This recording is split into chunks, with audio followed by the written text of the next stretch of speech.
Do a topic that is a big deal for us soccer fans in America, Mexico, North America in general. We move on to discuss Colombia. They have topped Group D, as all they needed to top Group D was a 1-1 draw. Um, that's all they needed to move on. In Group D, out of Group D of Copa America, um, and they were able to get it done. Brazil entered this game needing a win, and it was it was a very disappointing day for Brazil national team.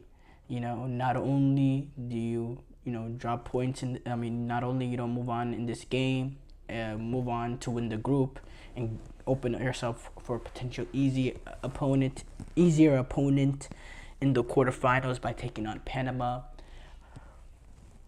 but rather instead you take on Uruguay, and there is no Vinicius Jr. also at the wheel for you, as he got a yellow card suspension.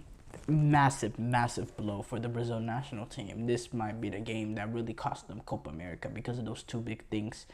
As far as the game, really back and forth, 15 minutes. James Rodriguez hit the crossbar on a free kick. And then a few minutes later, Rafinha was able to whip in a free kick with his left foot, top right corner. Really reminded me a lot at a different side of the pitch though, but really reminded me a lot of Neymar at the Olympics final against Germany. The way he was able to whip in that free kick with his right foot. This time it was Rafinha with his left foot. Really similar type of free kick. Was able to find that near post corner, top 90 near post. Really brilliant free kick.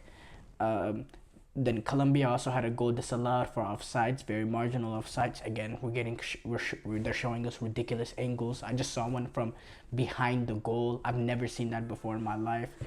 Colombo doing Colombo BS as always. But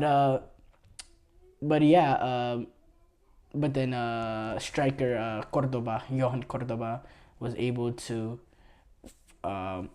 find Daniel Munoz on a very good through ball that leveled it right before halftime. And it was Brazil also had in my opinion, another penalty that was not called. 42nd minute, Munoz clearly brings down Vinicius illegally, but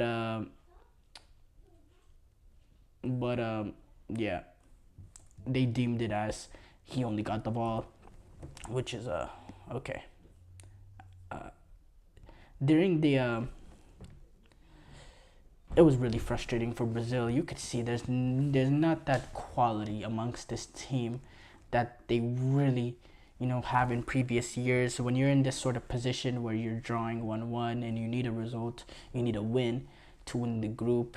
Brazil teams of the past is like, if they don't get that goal, they make that goalkeeper almost die on the pitch. And there was no real major sustained pressure amongst this Brazil national team. No real pressure being put on Colombia throughout the end of that second half. If you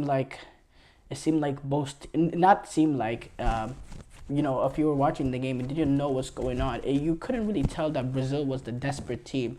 Not saying it was a lack of trying or lack of effort or anything like that. It was just a real lack of quality and a real lack of players that can really take over a game like this for Brazil.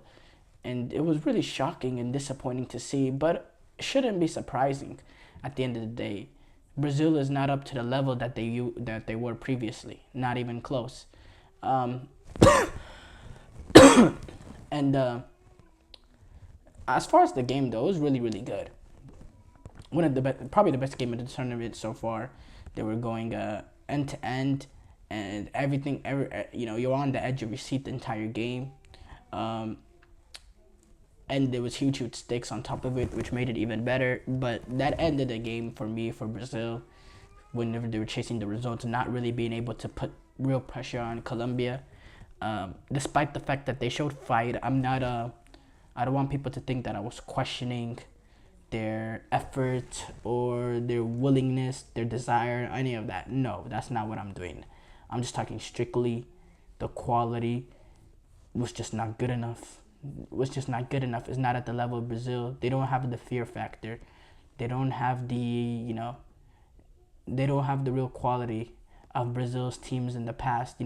People would be scared whenever they see the yellow of Brazil. When they see that shade of yellow, people will be, real fearing of this Brazil team. There was no real fearing this Brazil team today. You could tell the Colombians, they really trusted themselves in being able to have a go at this Brazil team. And in Brazil teams in the past, there is no way, there is no way that people didn't fear them. I mean, it was fear. Bruno Guimarães, he after the game, he said Colombia, he called them a stone in our shoe before the game, and people, they expect it to be a tense physical foul, a bunch of fouling games, which is right. I mean, that's kind of how it goes with Brazil. But I was really surprised at the how in certain moments the really getting Boyle over the line. Not saying I was hugely surprised, but I was like, yeah, okay, these teams, they really want to win this group, which I completely, it is a big deal, as I've stated before.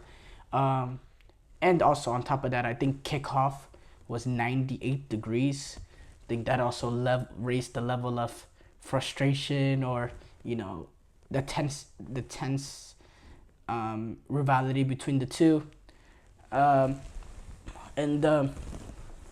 Yeah, again, there's big problems with Brazil. Ronaldinho, he came out before the Copa America, and we all got a little bit frustrated, especially Brazil fans, even though nobody really wanted to say anything sort of too negative on Ronaldinho, because he is Ronaldinho. No one really called him out for the quotes, but people were questioning them a little bit. But I mean, we never questioned exactly what he said. We questioned why he said it. How does this help? But what we all knew is there was nothing he said that was wrong. This team lacks the killers of the past Brazil teams.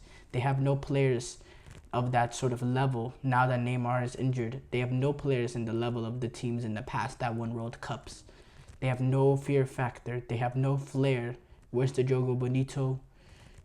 Again, you're chasing a result, and you can't have a real or 15-20 minutes of real sustained pressure. There was none of that.